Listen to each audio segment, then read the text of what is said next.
I think the most important thing probably is to not wait for perfect solutions, but rather take the best available option on the market, deploy it, and then work to make it better. So we're at a point in time now where it's about scaling, not about doing individual projects, but really getting this up to scale.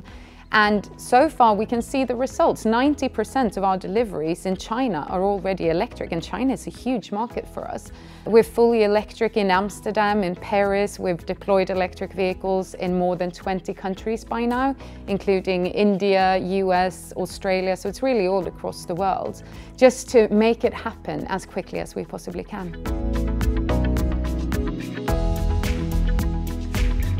Finding the partners who wants to go on this journey with you, and then see, what do I bring to the table? What can you bring to the table? What do we need? And I think where we see the best result is really where we have gotten together with other players in the industry, vehicle manufacturers, transporters, local policymakers, charging infrastructure companies, and really see, okay, what can you do? What can I do? What can we do together? How do we make this happen quicker?